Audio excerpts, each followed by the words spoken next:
This video is sponsored by Card Kingdom. If you want Magic singles or sealed product, use my link in the description.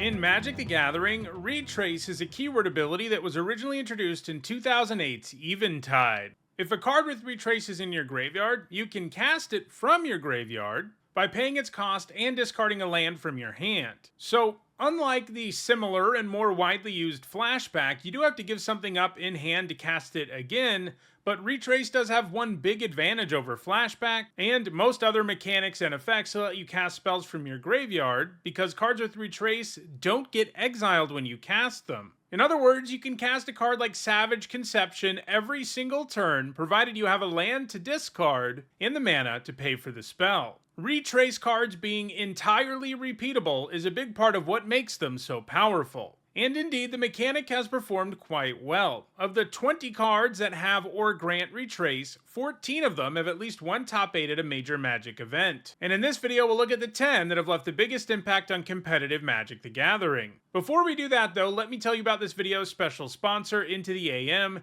an apparel company that regularly sponsors my MTG top 10s, and that's great because it means they help support the channel, and I also get to tell you about their great products, and help you get a discount. They're an apparel company that is probably best known for their graphic tees, but they carry a whole lot of other stuff too, like the button-up shirt that I'm wearing now. If you'd like to get your hands on some of their products, check out my link in the description and use the code NEETSAHONE at checkout for 10% off. Alright, let's get back to the video.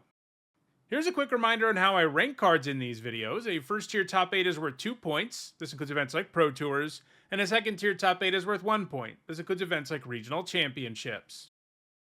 At number 10, it's called a Skybreaker. For 5 generic and 2 blue-red hybrid mana, it's a sorcery that creates a 5/5 blue and red elemental creature token with flying. Obviously, 7 mana for a 5/5 flyer isn't really where you want to be, but when you put it on a card with Retrace, it means you can do this repeatedly, even when you're flooding out. And once you have a few of these tokens in play, your opponent is going to lose the game quickly. It saw a little bit of play in Standard and land-heavy ramp decks, which both had the spare lands around to discard to call the Skybreaker, and could get the necessary mana to start casting it pretty quickly. It's also been played in Legacy Prison decks. Those decks use things like Blood Moon and Trinisphere to lock the opponent out of the game. This deck has most of its win conditions in the sideboard, and they can be grabbed with Burning Wish, and Call the Skybreaker was one of them between 2017 and 2018. However, it doesn't have any top 8 since then, and if we get more Retrace cards in the future, which is certainly possible in our trip to Lorwyn in the near future, Call the Skybreaker is likely to fall off of the list. At number 9, it's Flame Jab. For 1 red mana, it's a sorcery that does 1 damage to target creature or player. As with Call the Skybreaker, what you get for 1 red mana isn't exactly exciting. I mean, you're getting 1/3 of Lightning Bolt at sorcery speed, but being able to ping your opponent with this anytime you have it in your graveyard and a land in your hand is pretty great, as is picking off lots of X1s. It saw a little bit of play in mono-red aggro decks in block, but it caught on in a more significant way in both Modern and Legacy. In both formats, it was played alongside Life from the Loam, a powerful card that goes great with Retrace, because it can load your graveyard with Dredge and return lands from your graveyard when you cast it. Most recently, it's seen a bit of play in Pauper, a format where only commons are legal, where it's been played in Reanimator decks, and it might find more success in Pauper in the future. At number 8, it's Cenn's Enlistment. For 3 generic and a white, it's a sorcery that creates 2 1/1 Kithkin tokens. While they might not be as big as the Skybreaker tokens, you do get 2 bodies every time you cast this, making it a pretty good way to go wide. Its top 8s have all come in Pauper, where it's performed as a fairly legitimate win condition in grindy matchups, as it gives aggro decks some serious inevitability that is challenging for opponents to completely get rid of. However, it doesn't have any top 8 since 2021. At number 7, it's Oona's Grace. For 2 generic and a blue, it's an instant that has target player draw a card. Like Cenn's Enlistment, this is a Retrace card that is fairly legit as a value engine, since it replaces itself and lets you dig through your deck. Sure, it doesn't do it super efficiently, but it can do it over and over and over again. In Block Constructed and Extended, it was played in graveyard control decks as a way of getting more value out of the graveyard, and in Pauper, it's been played in tempo decks like Fairies and Delver, which also have plenty of ways to put Oona's Grace in the graveyard. These decks also often have spell payoffs that love the idea of having a repeatable way to trigger them. However, Oona's Grace is another Retrace card that has been inactive for quite a while. At number 6, it's Syphon Life. For 1 generic and 2 black, it's a sorcery that has target player lose 2 life, and you gain 2 life. Giving a card like this Retrace is sweet, as if you can slow the game down, it gives you a way to win the game without ever having to attack, and draining life is a good way to do that sort of thing, because it not only lowers your opponent's life total, putting them in danger, the life it gains you also gives you way more time to keep on casting Syphon Life until you win the game. It was used as a win condition in Legacy Life from the Loam decks and as an occasional sideboard card in Modern The Rock decks, which could bring it in during grindier matchups as a way of finishing off the game. It's another Retrace card that has been the most active in Pauper though, where it's legal thanks to a reprint at Common. It's been played in Devotion to Black, Mono Black Control, and Mono Black Burn decks, but it doesn't have any top 8 since 2022. At number 5, it's Throes of Chaos. For 3 generic and a red, it's a sorcery with Cascade, which means that when you cast it, you exile cards from the top of your library until you exile a non-land card that costs less, and then you can cast that card for free. Unlike other Cascade cards which have some other effect, this one just has Retrace. But that means it gives you a repeatable way to Cascade, and Cascade has proven to be an incredibly strong mechanic over the years. Throes of Chaos was printed in Modern Horizons, meaning the only 60-card formats it's legal in are Modern, Legacy, and Vintage. In Modern, its top 8s have all come in Calibrated Blast decks. These decks look to cast a blast and hit a card with a massive mana value to kill the opponent. Throes of Chaos is a nice card for the deck, as it effectively provides you with additional copies of the blast. The blast is the only card in the deck that costs less than Throes of Chaos does, so casting Throes of Chaos will always cascade into Calibrated Blast. It's also been played in Legacy decks that go hard on Cascade, in particular Creative Technique decks. These decks look to cast the technique, and anytime they do, they hit a card with Cascade, like Throes of Chaos, and ultimately this results in a board filled with huge Cascade creatures from all your Cascade spells cascading into each other. You get things like Apex Devastator and Maelstrom Wanderer in play. The Wanderer gives your whole board haste, so that means you can win the game after all of those cascades. Throes of Chaos is still active in Legacy right now, and could put up some more top 8s.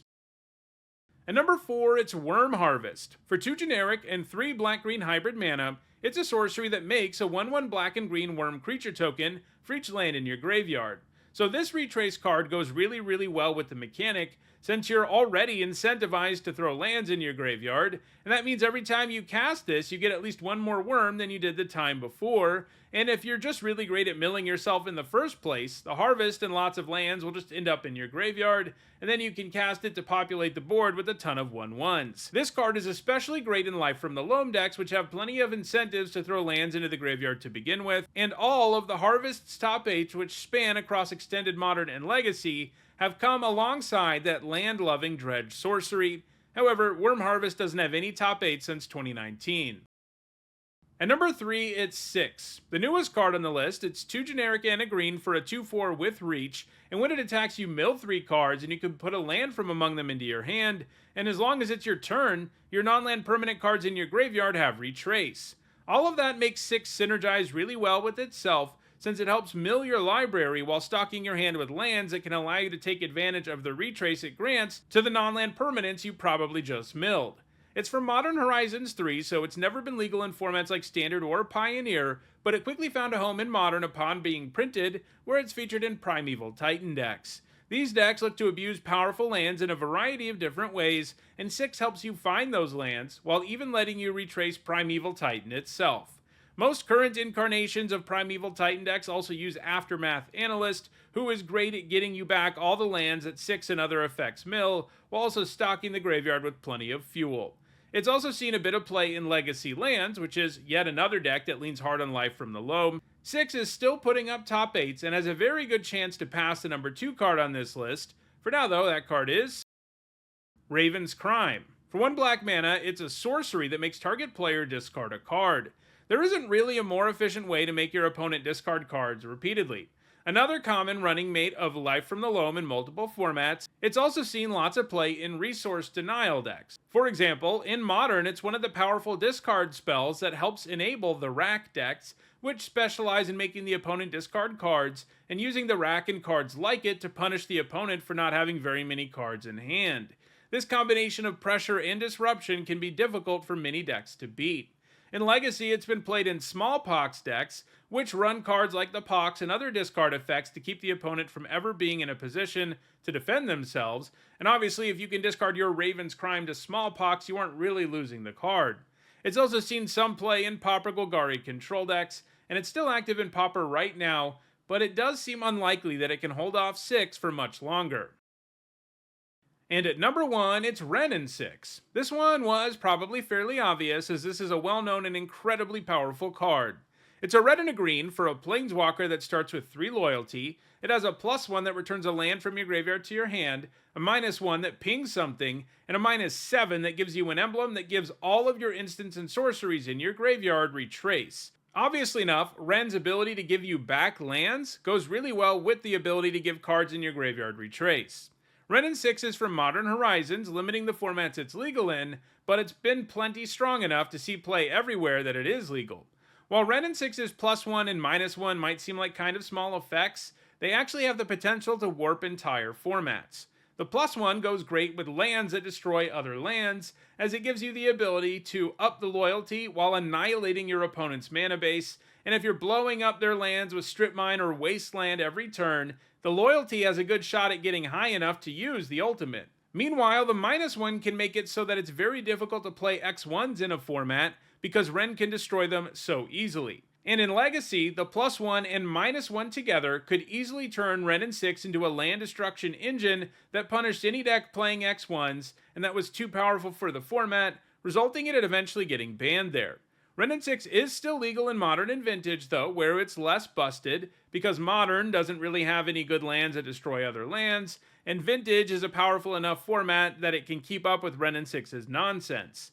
In those two formats, Wrenn and Six is merely a very powerful card, but that still results in it seeing plenty of play in both formats, and that's going to continue for the foreseeable future. Wrenn and Six is, without a doubt, the best Retrace card in the history of Magic the Gathering. So, those are the top 10 Retrace cards in Magic. Do you like giving up lands to cast spells in your graveyard?